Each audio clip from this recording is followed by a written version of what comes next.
Le gouvernement à l'époque que je dirigeais et tous les autres acteurs, les acteurs congolais,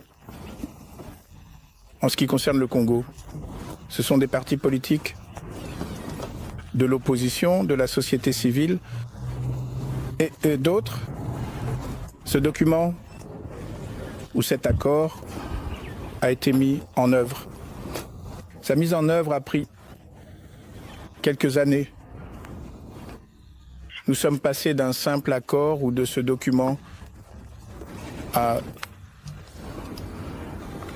un gouvernement de transition qui a été mis en place pendant 3 ans. Après cela, le gouvernement était en place. Les élections ont eu lieu. Avant les élections, une constitution a été adoptée.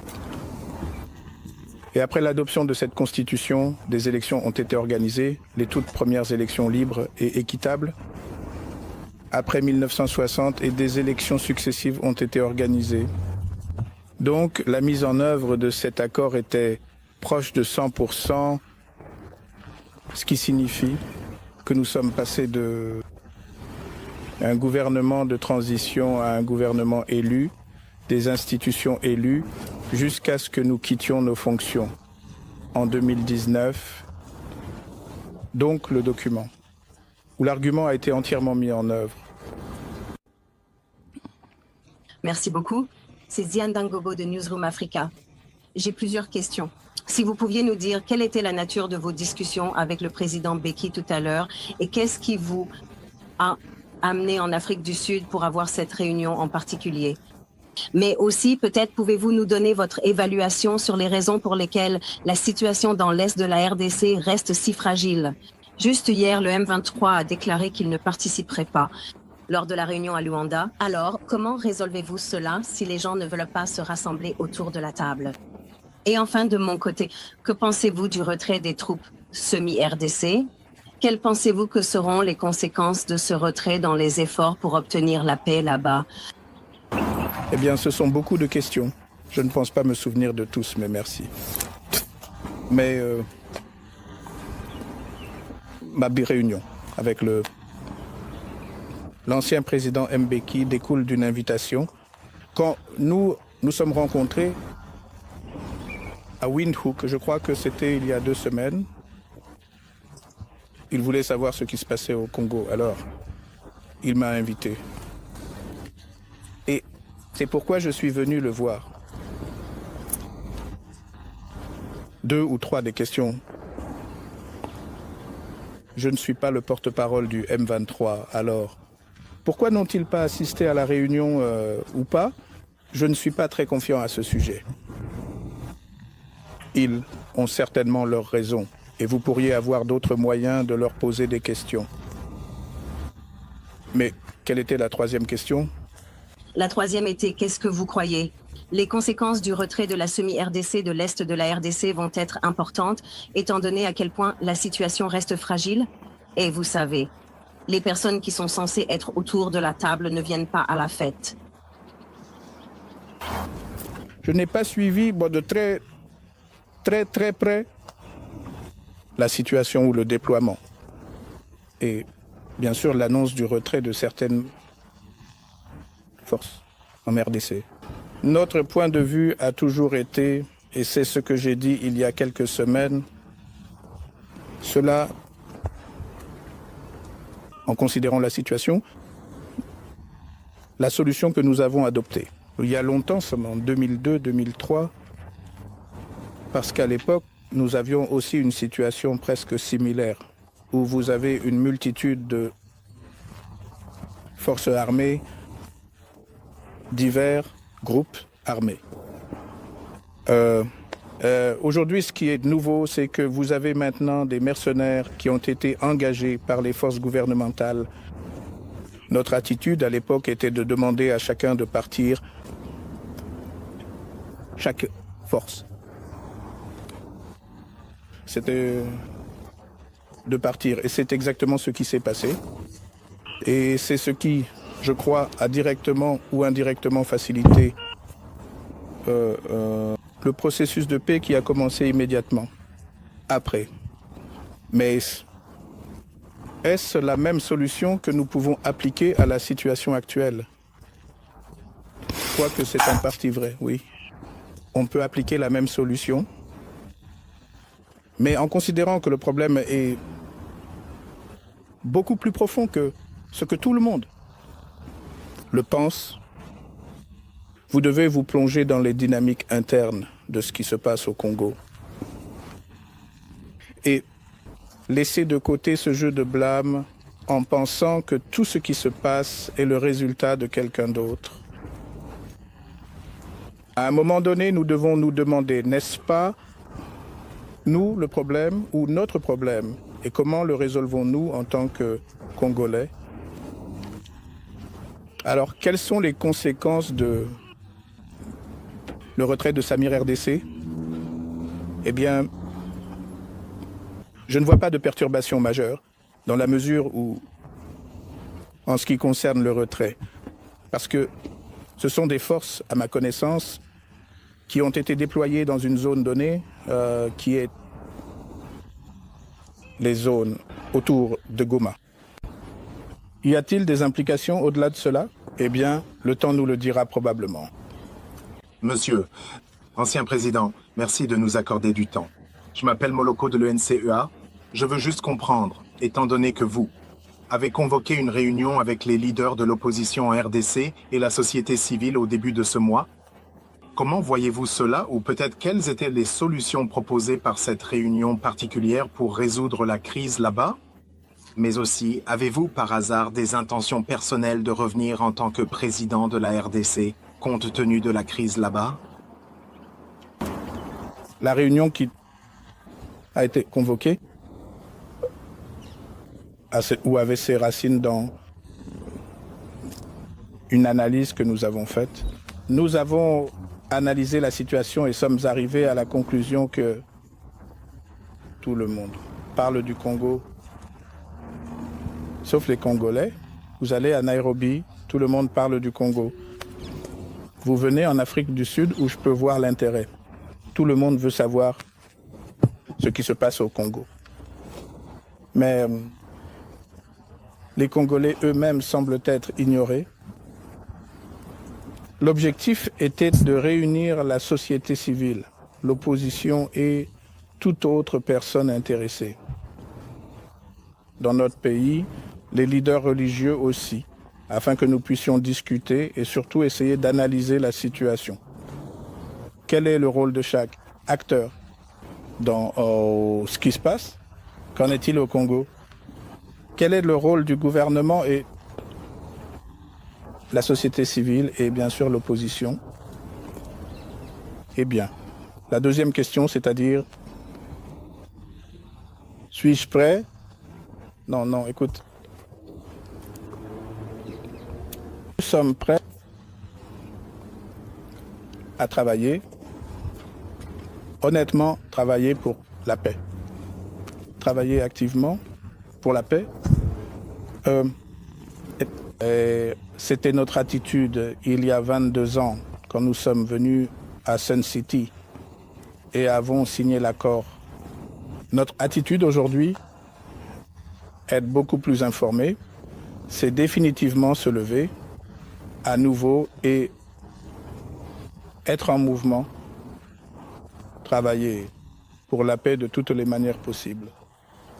Monsieur le Président, quel pourrait être le rôle de la région, des pays voisins et de la communauté internationale, ainsi que d'autres acteurs extérieurs à la RDC pour aider à nouveau la RDC à avoir un processus de paix? Comme nous le voyons, les pourparlers de Luanda sont très instables. On dirait que c'est un départ et un arrêt. Que doit-il se passer? Qu'est-ce qui peut mener à une solution durable? En 2018, j'ai certainement participé à l'une des dernières réunions, je crois, de la SADC. Ma dernière réunion, en tant que chef d'État, en fonction, et j'ai dit aux dirigeants à l'époque que j'étais heureux, que je vivais, mais que le Congo n'était plus le vieux homme de la région. vieux homme signifiant le faible de la région SADC et la région des Grands Lacs. C'était ma conviction en un Congo fort, un Congo qui était sur la bonne voie. Mais oui, 6 ans plus tard, nous sommes presque revenus à la case départ. Le point de départ. Alors, que peuvent faire tous ces autres pays? Je crois, cela ne devrait pas être un cycle où 5 ans plus tard, vous avez la paix, 10, 15 ans après, vous avez la guerre. Non, le peuple congolais ne veut pas ça.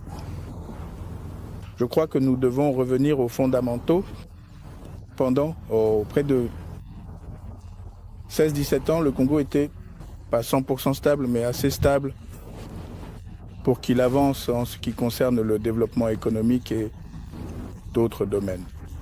Alors, que faisons-nous? Je crois que nous devons revenir aux fondamentaux. Les fondamentaux, c'est-à-dire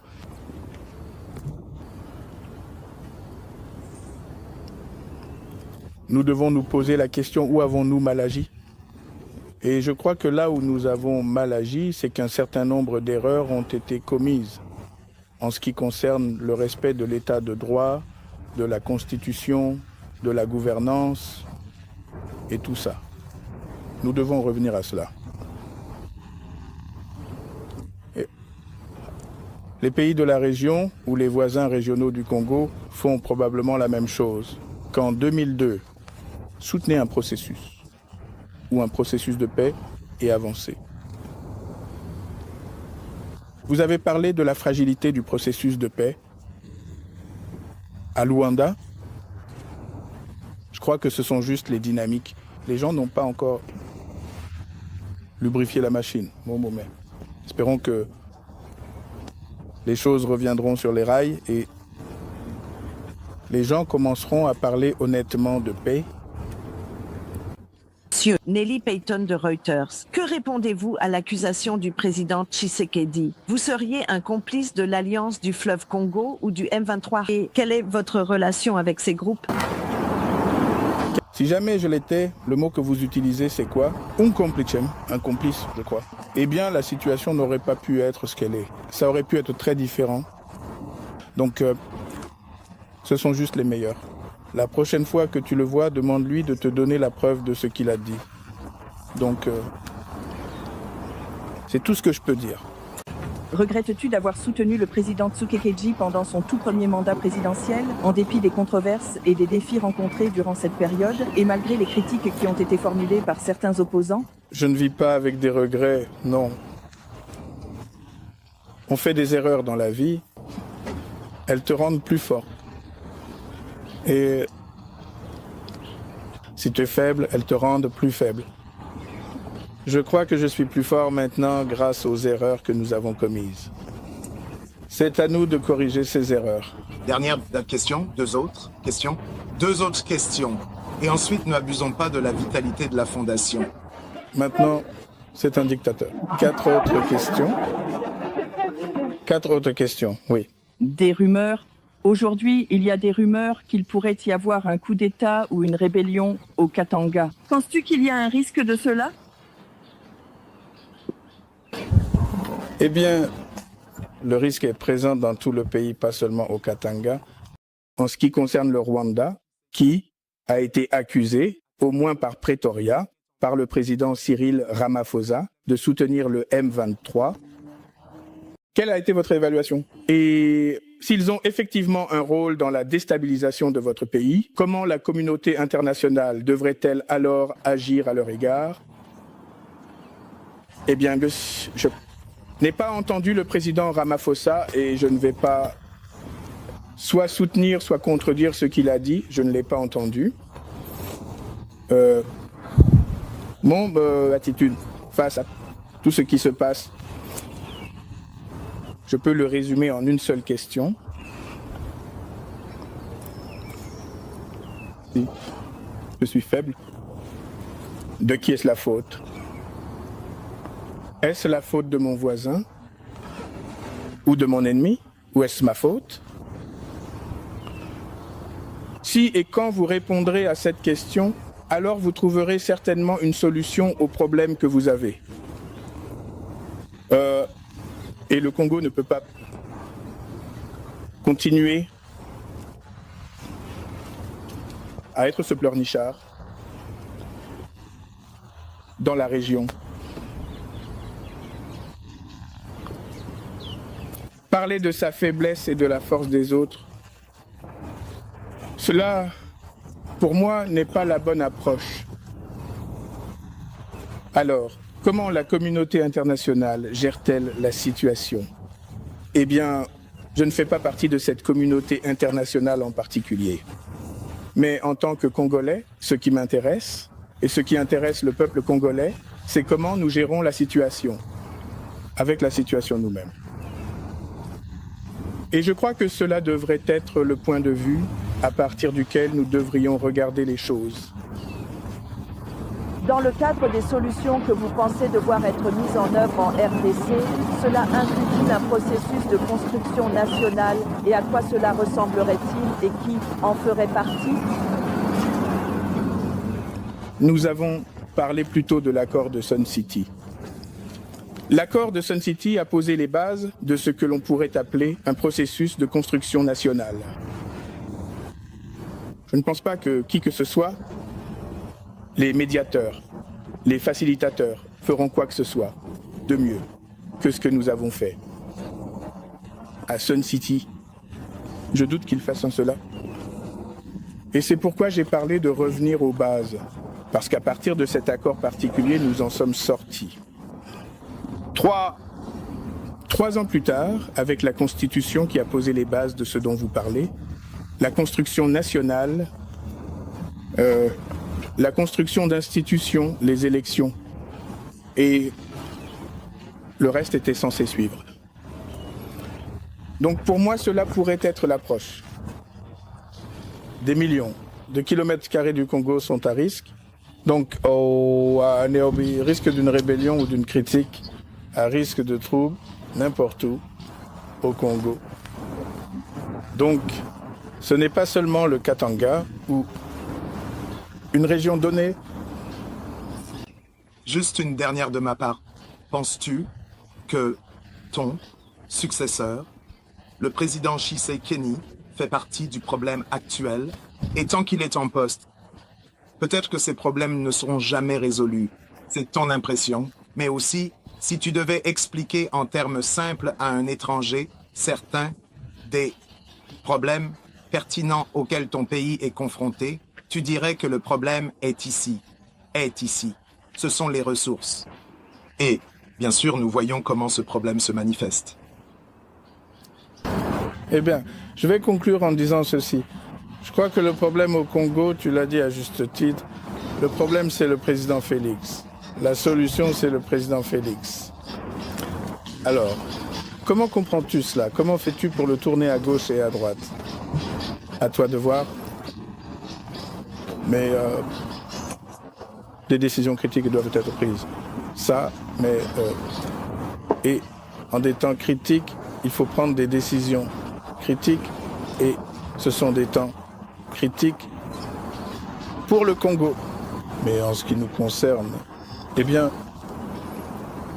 comme je l'ai dit, nous avons l'intention d'être très impliqués dans tout ce qui se passe, surtout en ce qui concerne la paix. Et pour se déplacer, au lieu que ce soit juste une affaire de la SADC ou de l'Afrique de l'Est, pour que ce soit nos propres initiatives, et aller dans toutes les directions, nous croyons que nous pouvons provoquer quelque chose de positif. Un changement positif, des nouvelles positives, que ce soit à l'Est, ce que nous nous préparons à faire, que ce soit dans le Sud, dans le Nord, et le Ouest. Merci. Merci beaucoup.